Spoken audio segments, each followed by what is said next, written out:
tulisannya. Halaman berapa, Ben? Bismillah.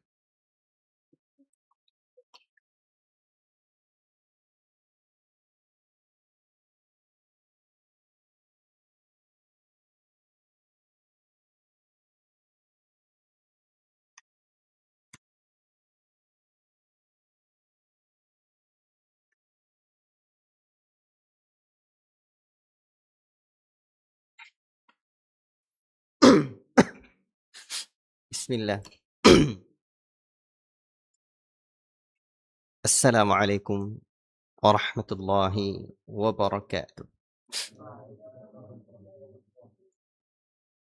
Innal hamdalillah nahmaduhu wa nasta'inuhu wa nastaghfiruh wa na'udzu billahi min syururi anfusina wa min sayyiati a'malina. Man yahdihillahu fala mudilla lahu wa man yudlil fala hadiya lahu. Asyhadu an la ilaha illallah wahdahu la syarika lah. Wa asyhadu anna Muhammadan abduhu wa rasuluh. Ya ayyuhalladzina amanu taqullaha haqqa tuqatih wa la tamutunna illa wa antum muslimun. Ya ayyuhan nasu taqu rabbakumul ladzi khalaqakum min nafsin wahidah wa khalaqa minha zawjaha wa batha minhuma rijalan katsiran wa nisaa'a. Wattaqullaha alladzi tasaaluna bihi wal arham. Innallaha kana 'alaikum raqiba. Ya ayyuhalladzina amanu taqullaha wa qulu qawlan sadida. Yuslih lakum a'malakum wa yaghfir lakum dhunubakum wa man yuti'illaha wa rasulahu faqad faza fawzan 'azima. Amma ba'd. Fa inna asdaqal hadithi kitabullah wa khairal hadi hadi Muhammadin sallallahu alaihi wasallam. Syarrul umur muhdatsatuha wa kullu muhdatsatin bid'atun wa kullu bid'atin dhalalatun wa kullu dhalalatin finnar. Ayyuhal ikhwah, para talabatul ilmi sekalian yang dirahmati oleh Allah Subhanahu wa taala dan disayangi Rasulullah sallallahu alaihi wasallam. Syukur kita kehadirat Allah Rabbuna Jalla fi'ula. Allah Ta'ala yang senantiasa memberikan kita rahmat dan nikmat-Nya, sehingga pada kesempatan ini Allah Ta'ala berikan kita rizki kembali untuk menuntut ilmu. Di antara hal yang perlu kita ingat, ilmu seperti yang Allah Ta'ala katakan, yarfa'illahu alladhina amanu minkum walladhina utul ilma darajat. Allah mengangkat derajat orang-orang yang beriman dan berilmu di antara kalian berderajat-derajat. Ada fawaid yang luar biasa disebutkan oleh para ulama di dalam agama kita ini. Dalam riwayat Al-Bukhari, Rasulullah sallallahu alaihi wasallam menyebutkan, la tadkhulul malaikatu baitan fi kalbun wala surah. Malaikat tidak masuk rumah yang dalamnya terdapat seekor anjing ataupun patung bernyawa atau lukisan. Namun ya ikhwan, anjing apabila ia diajar, Masya Allah, Allah Ta'ala ceritakan dalam Al-Quran Al-Karim, di antaranya kisah anjing yang disebut dengan anjing apa? Kalbun mu'allam. Tatkala anjing diajar, disebut dengan anjing mu'allam, kalbun mu'allam. Maka dalam hukum fikih, tatkala dipakai untuk berburu, menerkam mangsanya, maka buruannya diperbolehkan untuk disantap. Padahal dalam riwayat Muslim, tuhuru ina'i ahadikum idza walagha fihi al-kalbu an yaghsilahu 7 marrat ulahunna bit-turab. Sucinya bejana salah seorang kalian apabila dijilat dengan anjing adalah dengan cara mencucinya sebanyak 7 kali. Dan yang pertama adalah dengan tanah. Tapi ternyata anjing yang mu'allam tersebut, yang sudah diajar sehingga dia bisa berburu dan bisa menerkam mangsanya, maka buruannya diperbolehkan untuk disantap. Allahu Akbar. Artinya anjing saja diangkat derajatnya karena sudah menjadi anjing yang terlatih, yang diajar, yang dididik, yang mendapatkan ilmu. Ajib. Allahu Akbar. Ikhwati fillah barakallahu fikum. Cobalah lihat pula bagaimana kisah Ashabul Kahfi yang Allah Ta'ala ceritakan dalam Al-Quranul Karim. Wa kalbuhum basitun dhira'ihi bil wasid. Sedangkan anjing mereka membentang kedua kakinya di depannya di muka pintu gua itu. La ilaha illallah. Berkahnya berteman dengan orang saleh, apalagi terus bersama kawan-kawan para penuntut ilmu, bersama guru-guru yang mengajarkan ilmu, di mana seekor anjing saja diberikan kemuliaan oleh Allah Ta'ala manakala mereka menyertai Ashabul Kahfi. Ajib. Semoga Allah Ta'ala berikan kita keistiqamahan dalam talabul ilmi. Amin ya rabbal alamin. Taib. Ikhwati fillah, dengan mohon taufik kepada Allah Rabbuna Jalla fi'ula, kita lanjutkan dars kita membaca kitab Ta'limul Muta'allim, Tariqat Ta'allum. Silakan dibuka halaman 44. Pembahasan kita sebelumnya adalah pembahasan pada bab apa? Bab apa? Coba lihat babnya. Babnya itu jangan dilupakan dulu. Bab apa? Ta'zimul ilmi wa ahlihi. Mengagungkan ilmu dan ahli ilmu. Taib. Adabnya seorang talib, seorang penuntut ilmu adalah mengagungkan ilmu. Ikhwati fillah barakallahu fikum.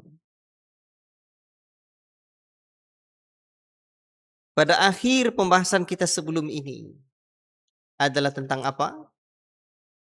Tentang adab kepada, di antara adab kepada guru, kepada ahli ilmu. Baik. Kita lanjutkan.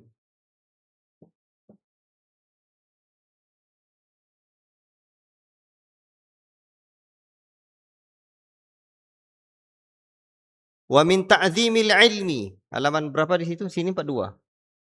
44. Baik. Hasan. Wa min ta'zimil ilmi, ta'zimul kitab. Termasuk di antara mengagungkan ilmu adalah mengagungkan kitab. Fayanbaghi li talibil ilmi an la ya'khudhal kitaba illa bi taharatin. Nanti kalau ada kesalahan dengan cetakan yang ini, kasih tahu ya. Ada perbedaan, kasih tahu nanti. Maka sepantasnya bagi seorang penuntut ilmu an la ya'khudha, agar dia tidak mengambil atau memegang kitab kecuali bitaharatin, dalam keadaan suci. Ajib. Ikhwati fillah barakallahu fikum. Ini poinnya apa? Antum mesti ingat bahwa di sini pokok permasalahan yang pertama atau inti dari permasalahan ini yang perlu diambil, yakni ta'zimul ilmi, memuliakan ilmu. Adapun rincian-rinciannya itu bisa saja masih diterapkan atau tidak. Lihat sikonnya, kondisinya. Makanya rincian ini bukanlah tasyri', tapi yang menjadi inti sebagaimana juga dijelaskan oleh Ustazuna Ahmad Sabiq hafizallahu taala adalah ta'zimul ilminya, mengagungkan ilmu. Wa hukiya 'ani Syekh Syamsil A'immatil Halwani rahimahullah taala, diceritakan atau dikisahkan dari Syekh Syamsul A'immah Al-Halwani, semoga Allah taala merahmatinya, annahu qala, beliau berkata, sesungguhnya beliau berkata, innama niltu hadzal ilma, hanya saja aku memperoleh ilmu ini bita'zimi, dengan pengagungan. Fa inni ma akhadtul qaghad, sesungguhnya aku tidaklah pernah mengambil qaghad, yakni al-waraq, kertas ilmiah, kertas ilmu, illa bi taharatin, kecuali dalam kondisi bersuci. Ajib. Para talabatul ilmi yang dirahmati oleh Allah Subhanahu wa taala, ini bukan dalam bentuk tasyri', pensyariatan, tapi dalam rangka ta'zimul ilmi, memuliakan ilmu. Maka sekali lagi penerapannya ini itu adalah bagian rincian contoh-contoh di antara bentuk mengagungkan ilmu. Ikhwati fillah, barakallahu fikum.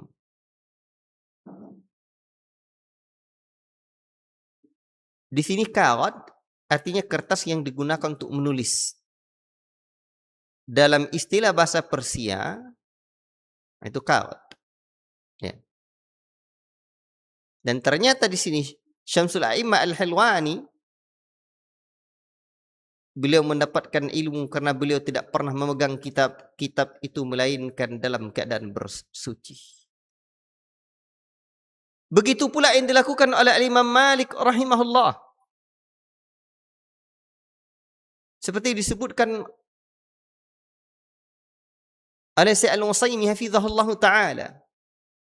Beliau Imam Malik bin Anas tidak duduk untuk membaca kitab Al-Muwatta dan memperdengarkan hadis kecuali dalam keadaan bersuci.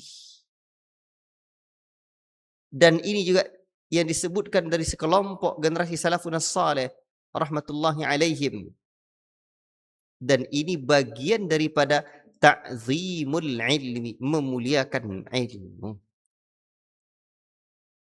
Ingatkah antum bagaimana kisahnya Al-Imamul Bukhari rahimahullahu taala, kitab yang sedemikian besar, beliau tidaklah menulis satu hadis di dalam kitab sahihnya ini, melainkan Al-Imam Al-Bukhari rahimahullah ta'ala dalam keadaan bersuci. Sehingga akhirnya keberkahan yang didapati dalam kitab tersebut. Allahu Akbar. Tidak ada orang yang tidak kenal dengan kitab Sahih Al-Bukhari. Allahu Akbar. Allah Ta'ala berikan keberkahan. Apa sebab? Karena ada hatinya yang penuh dengan ta'zim kepada ilmu. Allahu Akbar. Tengok buahnya. Buah yang menakjubkan. Maka tidak perlu juga antum cari-cari. Apa sih dalilnya? Menulis hadis. Apalagi satu hadis. Mesti berwudu, mesti bersuci terlebih dahulu. Bahkan Al-Imam Al-Bukhari, ya ikhwan, beliau disebutkan tidaklah menulis satu hadis di dalam Sahih Al-Bukhari, melainkan beliau mandi dan beliau salat istikharah terlebih dahulu. Ajib. Beliau bukan sekadar berwudu. Beliau memastikan dirinya dalam keadaan suci sempurna. Allahu Akbar. Bahkan beliau melakukan salat sunnah 2 rakaat terlebih dahulu, istikharah. Allahu Akbar. sebelum menuliskan hadis. Ajib. Para talabatul ilmi yang dirahmati oleh Allah Subhanahu wa taala. Bahkan juga disebutkan bahwa bab-bab awal Al-Jami'us Sahih itu, bab-bab awal As-Sahihul Musnad tersebut, ajib. Ternyata ya ikhwan, beliau lakukan dekat Raudhah di Masjid Nabawi. Allahu Akbar. Dan lamanya beliau menulis Sahih Al-Bukhari ini bukan setahun, 2 tahun lamanya. Belasan tahun. Ada yang menyebutkan selama 16 tahun. Menyaring ratusan ribu hadis. Ya. Ada yang mengatakan dari 600.000 hadis sehingga menjadi tujuan ribu hadis. Yang diulang-ulang. Luar biasa. Ikhwati fillah barakallahu fikum. Kalau ditanyakan kepada kita, apa dalilnya? Kita tidak menemukan dalil khusus. Makanya ini bukanlah tasyri' sebagai bentuk pensyariatan mesti begitu, tidak. Bisa dipahami? Tapi adanya ta'zimul ilmi di dalam hati seorang talib tersebut, ternyata itu membuahkan keberkahan. Dan itulah da'bus salaf, itulah da'bul ulama, budaya mereka, sikap mereka, adab mereka. Allahu Akbar. Sehingga melahirkan keberkahan. Makanya sekarang kita mau berkah ilmu yang didapatkan, berkah ilmu yang dituliskan, atau tidak? Allahu Akbar. Namun dalam kondisi-kondisi tertentu, janganlah dipahami kalau tidak dalam kondisi berwudu maka haram pula memegang atau menulis satu hadis. Tidak. Ikhwati fillah barakallahu fikum. Karena memang mereka para ulama tidak diberikan oleh Allah Ta'ala berjumpa langsung dengan Nabi. Tapi mereka senantiasa bergumul dengan nafasnya Nabi, yakni hadis-hadis Nabi sallallahu alaihi wasallam, seolah-olah mereka melihat Nabi sallallahu alaihi wasallam. Dan begitulah para ahli hadis, mereka betul-betul merasakan betapa nikmatnya hadis-hadis itu mereka baca, sehingga dengan demikian mereka seakan-akan melihat Nabi sallallahu alaihi wasallam. Baik. Perhatikan lagi.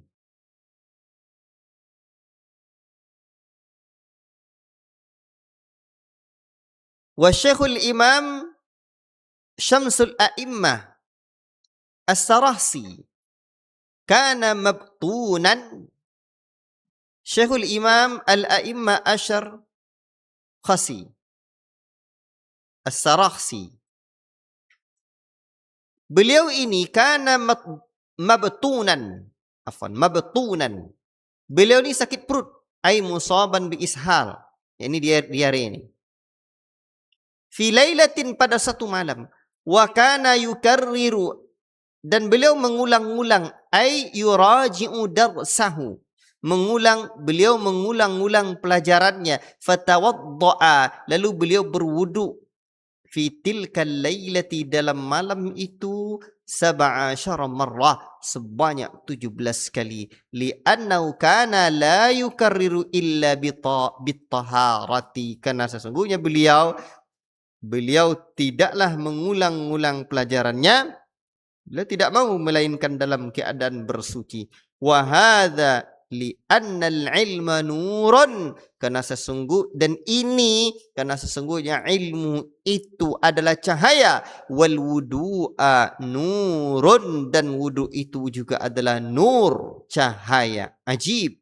Fayazdadu nurul ilmi bihi, maka semakin bertambahlah dengan cahaya wudu tersebut. Maka bertambahlah cahaya ilmu dengan cahaya wudu tersebut. Ajib, luar biasa. Nah, inilah kepahaman para ulama. Wudu itu kan adalah cahaya. Sebagaimana yang Nabi sebutkan sallallahu alaihi wasallam. Ini luar biasa ya ikhwan. Di mana Syekhul A'immah As-Sarakhsi ini. Beliau ini sakit perut pada satu malam. Artinya beliau tentu kesulitan untuk berwudu. Dan ternyata tidak hanya mengulang pelajarannya saja terus, tapi tetap berwudu sampai 17 kali. Allahu Akbar. Dan luar biasa ilmu itu adalah cahaya. Ajib, ajib. Ini luar biasa. Luar biasa. Terasa enggak bagaimana ruh takdibnya kitab Ta'limul Muta'alim ini? Luar biasa bukan? Keberkahan yang ingin kita tuju. Keberkahan yang ingin kita tuju. Mau menulis, mau belajar. Makanya saya teringat betul dulu di antara nasihat guru saya. Waktu itu saya kelas 3 sudah mulai belajar di masjid. Ya, di masjid pondok itu. Nah, itu dianjurkan betul oleh beliau kita berwudu menjelang kita belajar. Padahal halaqah kami pagi, daras kami pagi, yakni waktu duha berwudu. Allahu Akbar. Taib, ikhwati fillah barakallahu fikum. Coba perhatikan lagi kalimat-kalimat yang disampaikan oleh Al-Imam Az-Zarnuji rahimahullahu taala ini.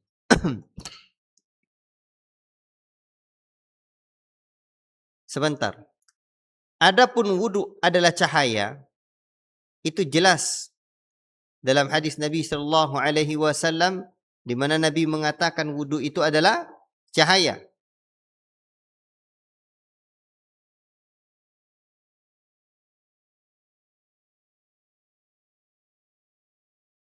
Baik.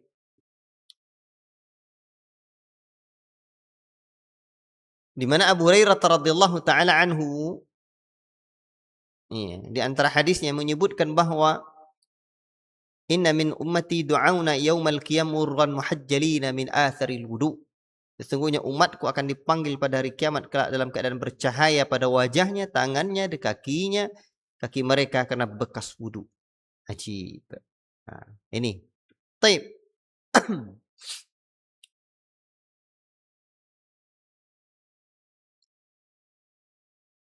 Wa minat ta'zimil wajibil lil alimi, dan di antara bentuk pengagungan yang wajib bagi seorang alim, untuk seorang alim, ya, atau terhadap seorang alim. Tepat enggak itu? Lafaznya? Lil muta'allim itu lil alim di situ.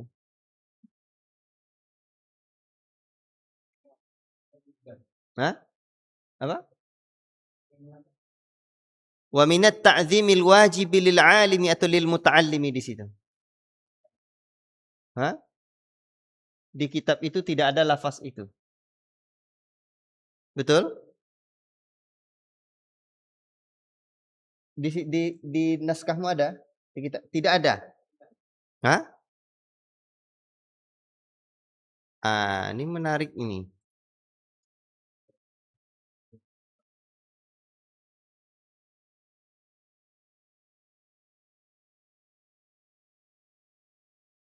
Baik.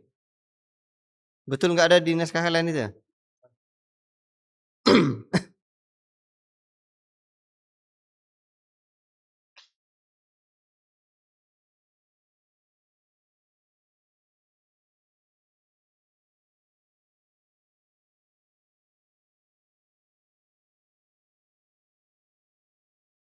Di sini ada. Ya, di kitab ini ada. Baik.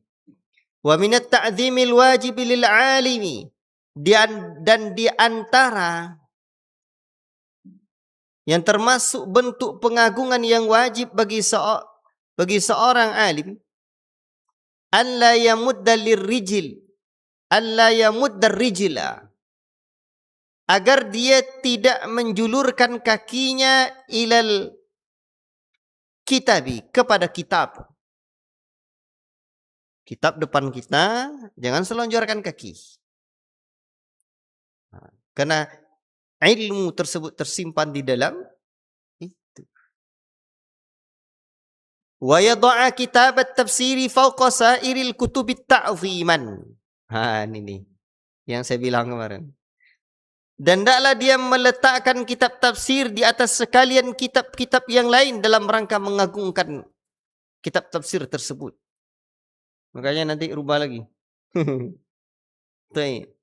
Kalau ada hal yang seperti itu, mengagungkan kitabullah. Wala yad'a syai'an akhara 'ala al-kitab, dan tidak pula meletakkan sesuatu apapun yang lain di atas kitab. Ni kitab kalian ni diletakkan tinta, diletakkan yang lain-lain. Asalnya adalah ta'zim. Termasuk handphone. Dan yang lain-lainnya. Sedemikian detil para ulama mengajarkan kepada kita bagaimana tatbiq ta'zimul ilmi tersebut. Untuk apa? Agar ilmu kita berkah. Bisa dipahami ya? Wa kana ustadzuna Asy-Syaikh Burhanuddin rahimahullahu taala. Guru kami Syekh Burhanuddin, semoga Allah taala merahmatinya, menceritakan, yahki an syekhin minal masyayikh, menceritakan tentang seorang syekh dari syekh-syekh, anna faqihan kana wada'al mahbara 'alal kitab. Ada seorang ahli fikih yang meletakkan tinta di atas kitab. Ini wadah tinta di atas kitab. Faqala lahu bil farisiyah. Maka Asy-Syaikh Burhanuddin ini berkata, Barnayani. Ini Barnayani atau Barnaya? Di situ apa? Burnayani ya. Nah. Barnayani ya ikhwan. Kalau di kita antum apa naskahnya? Hah? Baik. Burnayani. Bi atau ni? Burnayabi begitu ya.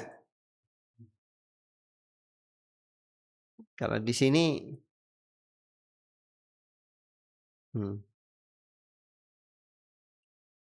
Baik.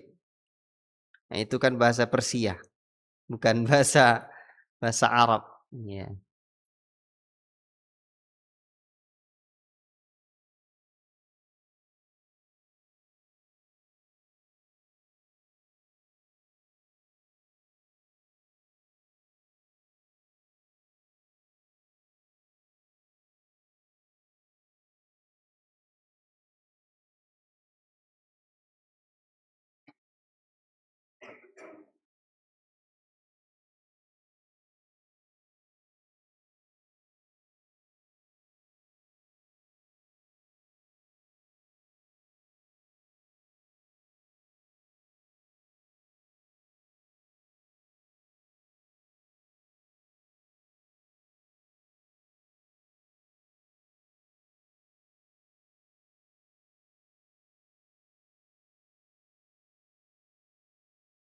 Baik. Ikhwati fillah barakallahu fikum. Sebentar. Syekh Al-Utsaimin hafizahullah taala menjelaskan dalam Syarah Ta'limul Muta'allim, wa min at-ta'zimil wajibi an la yamuddar rijla ilal kitab. Dan di antara bentuk pengagungan terhadap ilmu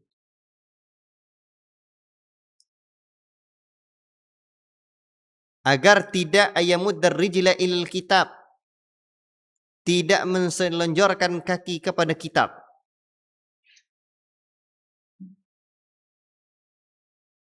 Karena kitab adalah wadah ilmu. Kata beliau, di mana di dalamnya terdapat ayat-ayat, hadis-hadis, riwayat-riwayat salaf Maka termasuk mengagungkan ilmu tidak menselonjorkan ke kaki ke arahnya. Sebagaimana juga jika seseorang duduk di hadapan makhluk yang dihormati. Ajib. Tentu tidak akan berani dia menjulurkan kakinya ke arah orang tersebut. Tanpa adanya alasan sakit. Jika kepada makhluk saja ia mengagungkan dengan cara tidak menselonjorkan kakinya, kata Syekh Al-Utsaimin ini, maka lebih pantas lagi ilmu yang bersumber dari Al-Quran dan Sunnah dan para salaf umat ini diagungkan dengan cara tersebut.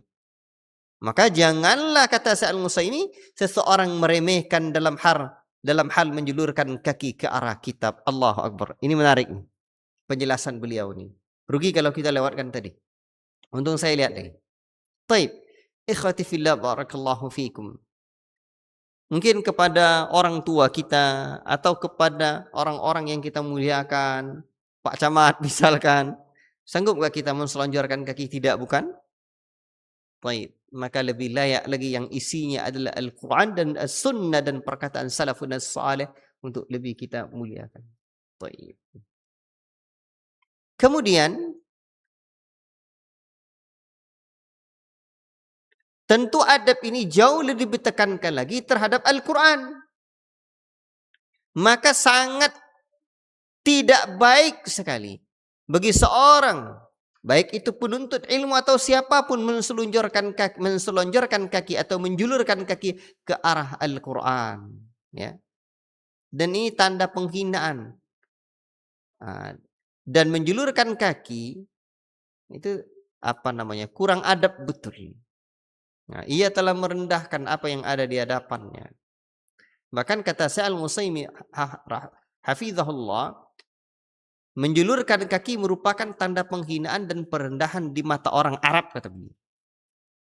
Nah, maka mereka berpandangan bahwa siapa yang menjulurkan kaki ke seorang, maka ia telah merendahkannya.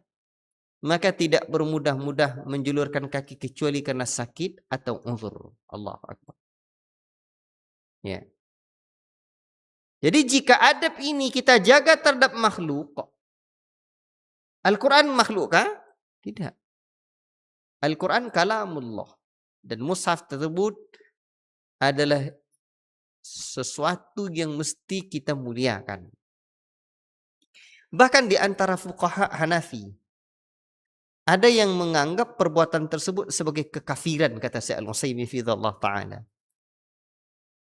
Namun secara tinjauan yang kuat, pendapat itu tidak berlaku kecuali jika orang tersebut bermaksud menghinanya, merendahkannya, dan meremehkan keagungan Al-Quranul Karim. Ya. Atau dia tidak mengagungkan Al-Quran, betul-betul menghinakannya. Jadi adanya bentuk penghinaan dalam hati, itu baru dia kafir dalam pendapat yang lebih kuat. Taib, ikhwati fillah, barakallahu fikum. Lalu beliau melanjutkan, di antara bentuk pengagungan terhadap ilmu, hendaklah seseorang meletakkan kitab tafsir di atas sekalian kitab yang lainnya sebagai bentuk penghormatan, ta'ziman. Karena kitab tafsir tersebut mengandung penjelasan makna-makna kalam Allah, sehingga ia lebih berhak untuk ditinggikan dan didahulukan dari yang lainnya. Dan tentu kita juga tidak boleh meletakkan sesuatu yang lain di atasnya. Artinya tidak sepantasnya seorang menjadikan buku ilmu sebagai alas untuk meletakkan barang-barang yang ingin ia simpan atau yang ingin dia macam-macam lah. Ya, mungkin diletakkannya di atas meja. Atau ada orang yang menjadikan kitab sebagai bantal. Ini juga tidak layak tentunya. Tidak pantas. Dan para generasi salaf sangat menjaga hal ini. Karena sudah tertanam kuat di hati mereka bahwa mengagungkan kitab adalah bagian dari mengagungkan ilmu. Allahu Akbar. Dan kita sampainya kepada hakikat ilmu tergantung bagaimana pengagungan kita terhadap ilmu tersebut. Allahu Akbar. Taib. Ikhwati fillah barakallahu fikum.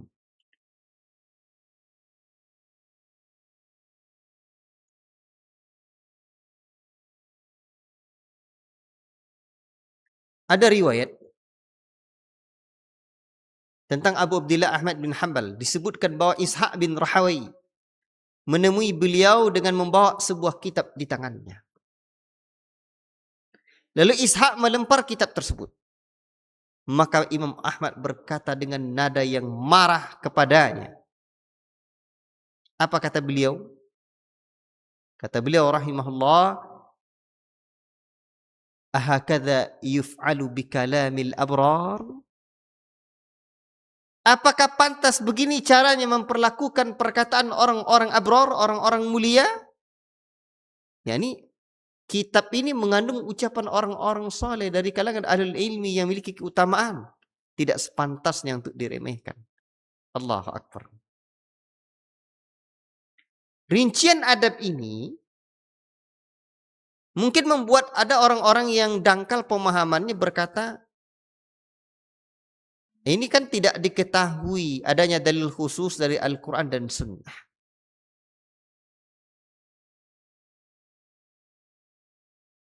Apa kata Syekh Al-Utsaimin hafizahullah ta'ala? Sesungguhnya agama ini adalah adab. Dan siapa yang tidak beradab, maka telah berkurang agamanya.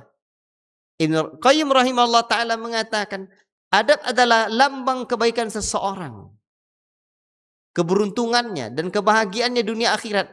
Sedangkan buruknya adab adalah tanda kesengsaraan, tanda kehancuran, tanda buruknya keadaan seorang dunia dan akhirat. Kemudian ikhwati fillah barakallahu fikum, Al-Imam Az-Zarnuji rahimahullah ta'ala mengatakan bahwa ada sebuah kisah dari Masyaikh anna faqihan wada'al mihbara 'alal kitab, bahwa ada seseorang ahli fikih meletakkan tinta di atas kitab. Mihbara di sini adalah wadah tinta. Lalu guru tersebut berkata kepadanya dalam bahasa Persia,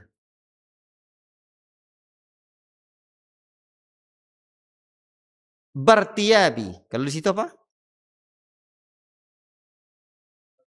Apa?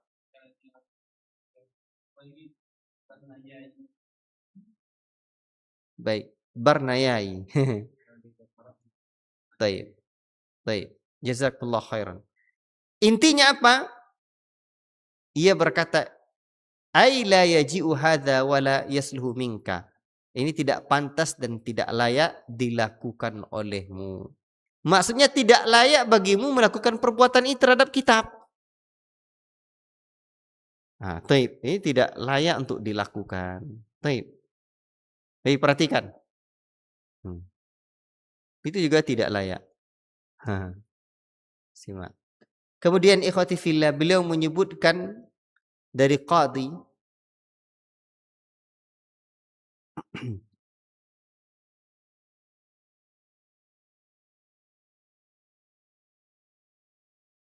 wa kana ustadzuna al-qadi al-imam Fakhruddin al-ma'ruf biqadi Khan. Adalah Ustaz Qadi al-Imam Fakhruddin yang dikenal dengan nama Qadi Khan. Ia berkata, illam yurid bidzalikal istighfafa fala ba'sa bidzalika wal aula an yahtariza anhu. Jika ia tidak bermaksud meremehkan kitab, maka hal itu tidak mengapa. Namun yang lebih utama adalah menghindarinya. Di sini pula ada penjelasan tambahannya. Cuman kadang apabila sudah terbiasa seperti itu, nampak betul untuk meremehkannya. Kadang-kadang tapa-hapa diletakkan di atas buku itu. Ada terbiasa seperti itu. Akhirnya longgar betul lagi. Allah Akbar. Ikhwati fillah, barakallahu fikum, para talabatul ilmi yang dirahmati oleh Allah subhanahu wa ta'ala. Jadi jika tidak ada niat meremehkan, tidak berdosa. Itu yang paling penting. Ya. Namun tentu yang lebih utama menghindarinya. Artinya lebih sempurna adab seorang talib tersebut menjaga diri dari hal-hal tersebut. Tapi tidak berdosa. Nah, kemudian di antara bentuk mengagungkan ilmu, wa minat ta'zimi an yujawwida kitabatal kitabi, an yujawwida kitabatal kitabi wala yuqarmita. Tidak menulis terlalu rapat atau sempit, dan menyisakan ruang di pinggir, di pinggirnya. Wa yatrukal hasyiyah, dan di antara mengagungkan ilmu adalah an yujawwida kitabatal kitab, membaguskan penulisan buku. Menulis kitab tu bagus-bagus. Nanti saya terangkan. Wala yuqarmita, dan tidak tulisannya terlalu kecil atau sempit. Wa yatrukal hasyiyata, dan menyisakan ruang di pinggir hasiyahnya. Illa 'inda darurah, kecuali ada darurah. Wara'a Abu Hanifah rahmatullahi alaih atau rahimahullahu taala kitaban. Imam Abu Hanifah melihat satu kitab. Yuqarmatu fil kitabati, dibuat orang tulisannya itu sempit atau kecil. Lalu beliau berkata, la tuqarmit khattaka, jangan engkau perkecil tulisanmu. Jangan terlalu rapat-rapat. In ishta tandam, jika engkau nanti berumur panjang atau masih hidup, engkau akan menyesal. Wa in mutta tushtam, jika nanti engkau mati, nanti kamu akan dicela orang. Ini terlalu kecil kitabnya. Wa idza syikhta, yakni idza syikhta, maksudnya apabila engkau telah menjadi tua, wa dha'afa nura basarika, dan telah lemah cahaya matamu, nadimta ala dzalika, niscaya engkau menyesal terhadap perkara itu karena sulit untuk membacanya. Ajib. Begini ya ikhwan. Beliau menyebutkan hal ini. Di antara bentuk adab adalah membaguskan tulisan, memperindahnya, ya, tidak memperkecil tulisan tersebut sehingga tampak bertumpuk-tumpuk, sehingga antara satu huruf dengan huruf berikutnya atau sebelumnya tidak jelas, tidak bisa dibaca. Qormatah itu artinya memasukkan sesuatu ke dalam sesuatu dan melipatnya. Ya, seperti orang yang mengambil kertas lalu melipat kuat-kuat di tangan hingga ujung-ujungnya saling menumpuk. Nah, dan di antara jenis ini adalah qormatah dalam tulisan, yaitu memperkecil dan membuat tulisan saling bertumpuk. Dan mengosongkan atau meninggalkan pinggirnya itu kecuali dalam keadaan darurat. Maksudnya jangan menulis sesuatu di pinggir kecuali jika kecuali terpaksa. Sehingga ia menyisikan ruang di pinggir yang mungkin suatu saat dibutuhkan. Baik. Begini ikhwan. Dulu para ulama yang punya kitab Fathul Bari pasti menyalin Fathul Bari. Yang punya kitab tertentu pasti menyalinnya. Dan itu ada lagi namanya muqabalah. Itu disalinnya di hadapan seorang syekh, didiktekannya, dibacakannya, ditafsirnya dan dibetulkannya, kemudian diberikan penjelasan bahwa ini kitab sudah sesuai dengan yang aslinya. Maka ketika menyalin satu kitab, jangan diperkecil tulisannya. Rapi, baguskan tulisan. Sisakan ada hasyiah di pinggirnya. Dan tidaklah dia tinggalkan hasyiah. Maksudnya itu penjelasan Syekh Utsaimin ditinggalkan. Mungkin nanti ada tujuannya. Baik. Kalau sekarang tinggal fotokopi. Ajib. Makanya untuk hal yang seperti ini, menyalin kitab itu tidak relevan di zaman kita lagi. Tapi pada saat-saat tertentu, ada kondisinya, mungkin kita mesti menyalin. Misalkan seperti Ustadzuna Aun tersebut, beliau menulis kitab kamus, rahmatullahi alaih, karena nggak punya uang. Dan kawan saya juga di pondok dulu ada seperti itu, disalinnya kitab, karena beliau nggak punya uang. Itu juga hal yang menarik itu. Maka hendaklah diperbagus tulisannya, khatnya diperbagus. Jangan terlalu kecil. Yakni buat rapi sampai sedetil itu para ulama. Nanti kalau udah tua, kita tidak bisa melihat lagi. Sebab mata kita dah tidak begitu jelas melihatnya. Maka ini diperhatikan, termasuk menjadi perhatian Al-Imam Abu Hanifah rahmatullahi alaihi. Baik. Lalu beliau pun melanjutkan. Wa hukiya an Syekhil Imam Majduddin As-Sarkhaki. Dikisahkan dari Syekh Imam Majduddin As-Sarkhaki bahwa beliau berkata, annahu qal ma qarmatna nadibna. Apa yang telah kami tulis kecil rapat-rapat, nadibna, kami telah menyesalinya.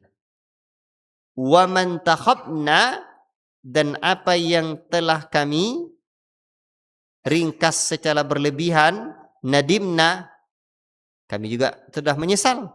Wa ma lam nuqabil nadimna, dan apa yang tidak kami cocokkan, jadi muqabalahkan, maka naskah muqabalah kami menyesalinya. Yani dia tidak muqabalah. Apa tadi muqabalah? Disalin kitab, kemudian disesuaikan dengan kitab yang aslinya, kemudian istilah sekarang kan verifikasi. Ditengokkan kepada syekh muallifnya, kalau memang betul, alhamdulillah, nih. Kalau tidak, itu diragukan kevalidannya, keotentikannya. Ajib. Ini luar biasa. Kerja para ulama dahulu itu memang ajib, luar biasa. Sekarang ilmu itu mudah didapatkan. Tapi begitulah. Semakin mudah ilmu didapatkan, media untuk dapatkan, semakin ilmu tak kokoh di dada-dada para penuntut ilmu. Dan kita nih, Allahul Musta'an. Semoga Allah Ta'ala memberikan taufik kepada kita. Wa yanbaghi an yakuna taqti'ul kitabi murabba'an. Hendaklah ukuran atau potongan kitab berbentuk persegi, yakni murabba'an, murabba'. Fa innahu taqti'u Abi Hanifah rahimahullahu ta'ala. Karena itu adalah potongan Imam Abu Hanifah rahimahullah. Wa huwa aisaru 'ala ar-raf'i. Karena itu lebih mudah untuk diambil. Wal wad'i, dan diletakkan. Ini diangkat dan diletakkan. Wal mutala'ah, demikian juga ditelaah. Wa yanbaghi an la yakuna fil kitabati syai'un minal humrah. Dan sepantasnya atau seyogyanya atau semestinya tidaklah ada dalam tulisan itu sesuatu yang humrah, warna merah. Fa innahu min sani'il falasifati.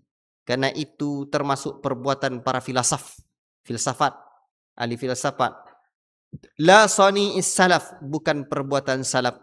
Wa min masyayikhina karihu, dan di antara para masyayikh kami mereka membencinya. Isti'mal al-murakkabi al-hibri al-ahmar, membenci penggunaan tinta merah. Ajib. Saking mereka takzimnya kepada ilmu dan iktidaknya kepada ulama-ulama salaf rahimahullahu ta'ala. Allahu Akbar. Para talabatul ilmi yang dirahmati oleh Allah subhanahu wa ta'ala dan disayangi Rasulullah sallallahu alaihi wasallam. Coba perhatikan lagi. Jadi para ulama terdahulu tidak mendapati buku-buku mereka itu mudah seperti di zaman kita. Allahu Akbar. Kitab-kitab mereka itu tidak tercetak seperti sekarang. Mereka harus menyalinnya dengan tangan. Kadangkala menyalin seluruh isi kitab itu terasa berat, karena sempitnya waktu yang ada atau kendala lain, sehingga mereka harus memilih poin-poin penting. Sehingga mereka kadang meringkasnya. Dan seringkali mereka yang meringkas itu, mereka menyesal. Karena mereka meninggalkan faedah-faedah lain dari kitab tersebut. Tidak ia masukkan di dalam ringkasannya. Menyesal mereka di kemudian hari lagi. Kemudian, ikhwati fillah, barakallahu fikum.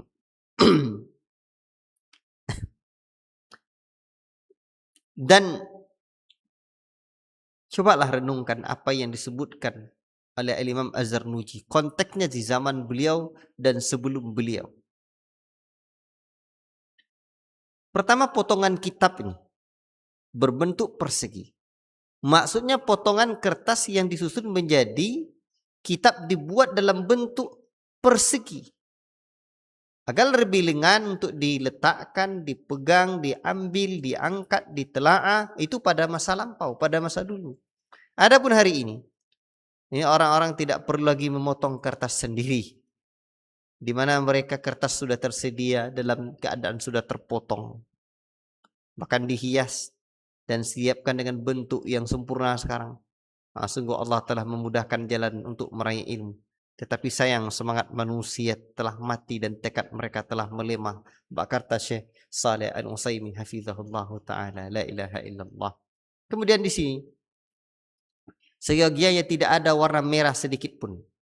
Beliau memberikan alasan dengan perkataannya karena hal itu merupakan perbuatan para filosof, bukan perbuatan salaf. Sebab salaf dahulu menulis hanya dengan satu tinta, yaitu tinta hitam. Nah, ini kata Syekh Al-Utsaimin hafizallahu taala. Baru kemudian setelah itu masuk warna-warna seperti warna merah, warna kuning, tahmir dan tasfir. Ya, dan yang lainnya. Sebagian ahli ilmu dahulu membenci hal tersebut. Kenapa? Karena warna-warna itu dianggap hanya untuk hiasan dan dekorasi. Ya. Padahal ilmu itu agung dan harus dimuliakan. Allahu Akbar. Dalam riwayat-riwayat menurut mereka, warna hitam adalah pemimpin segala warna. Ini tengok dalam penjelasan Syekh Al-Utsaimin ini. Nah, maka mereka berpandangan bahwa pengagungan terhadap ilmu adalah dengan menulis menggunakan pimpinan segala warna. Pimpinan segala warna itu yang harus dipakai. Taib. Ini dia. Sayyidul Alwan. Jadi yang harus kita gunakan Sayyidul Alwan tersebut. Pemimpin atau pimpinan segala warna, penghulu segala warna tersebut. Taib. Dan tentu ini lebih ditekankan pada mushaf Al-Quran. Karena banyak perkataan Arab yang melarang memasukkan berbagai warna ke dalamnya. Dan melarang memberi warna-warni padanya. Jika warna-warna ini digunakan untuk menjelaskan tujuan tertentu dalam struktur kata atau makna, hal itu justru lebih dikhawatirkan. Karena hal tersebut termasuk perkara yang dipersihkan. Sehingga tidak bisa diterima begitu saja. Ini kata Syekh Al-Utsaimin. Maka seyogianya mushaf tidak ditulis kecuali dengan satu warna saja. Adapun penggunaan warna merah, kuning, dan warna lainnya, maka salaf sangat membencinya jika dilakukan pada mushaf. Dan atas dasar-dasar inilah fatwa para ahli ilmu, semoga Allah Ta'ala merahmati mereka. Itu lihat di penjelasan Syekh Al-Utsaimin hafizahullah Ta'ala.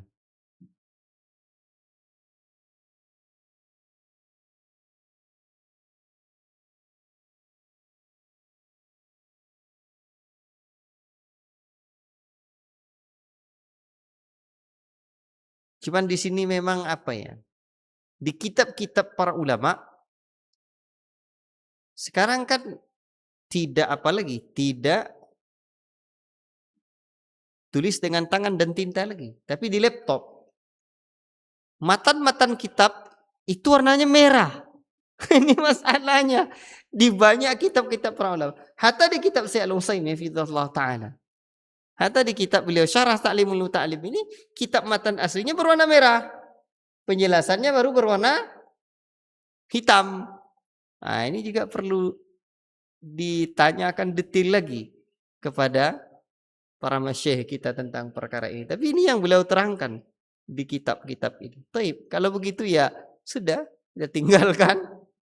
Nah, menulis seperti itu. Tapi memang ini di sini pula adanya yang kita jumpai yang seperti ini. Semoga Allah Ta'ala berikan saya rezeki untuk bertanya langsung kepada para masyayikh kita, pada para ulama kita tentang hal ini nanti insyaallah Ta'ala. Atau saya coba dengarkan penjelasan para ulama kita yang lain lagi. Tapi apa yang saya sebutkan tadi, ya, itu silakan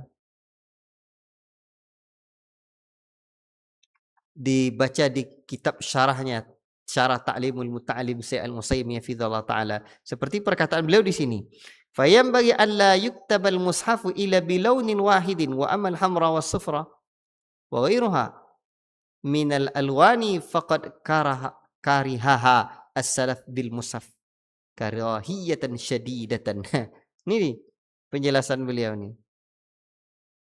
Wa ala hadza fatawa ahlul ilmi rahimahumullahu taala. Baik, wallahu taala alam bis-shawab ya. Di sini menarik, Bro. Artinya kalau kita tidak ada penjelasan seperti penjelasan Syekh Al-Utsaimin ini, kita tentu bertanya-tanya. Disitulah perlunya kita sosok ulama seperti Syekh Al-Utsaimin. Jadi memang Syekh Al-Utsaimin seperti yang disebutkan pada majelis-majelis sebelumnya bahwa beliau selesai doktornya berkelana lagi keliling dunia dengan wawasan beliau yang luas tersebut. Beliau bisa menjelaskan hal ini. Ajib. Taib. Dan memang syarah ta'limul muta'allim ya ikhwan, jarang para ulama kita mensyarahnya. Ya. Di kalangan para ulama di Saudi ini jarang.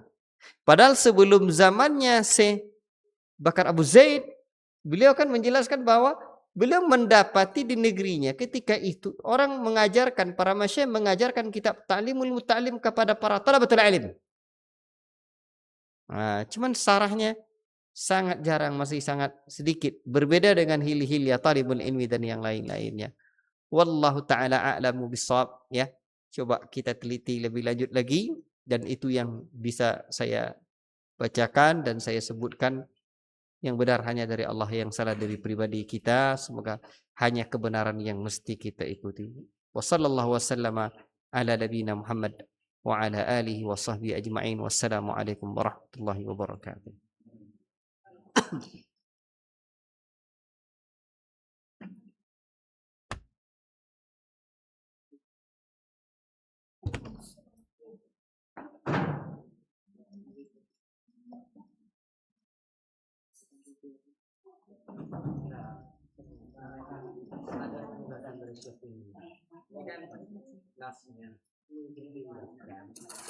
Ternyata memang ulama memakruhkan menjabat dan nyerah.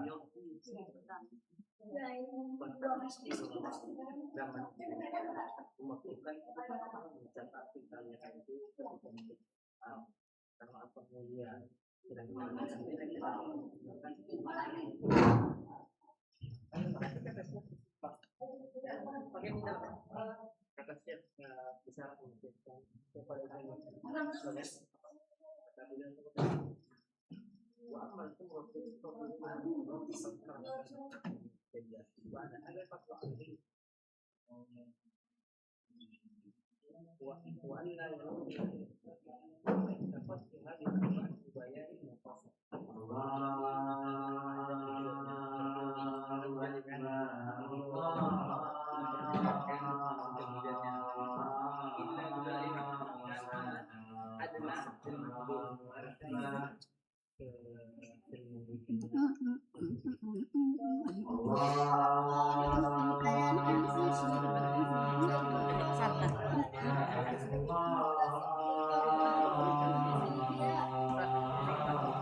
Mantap, kurang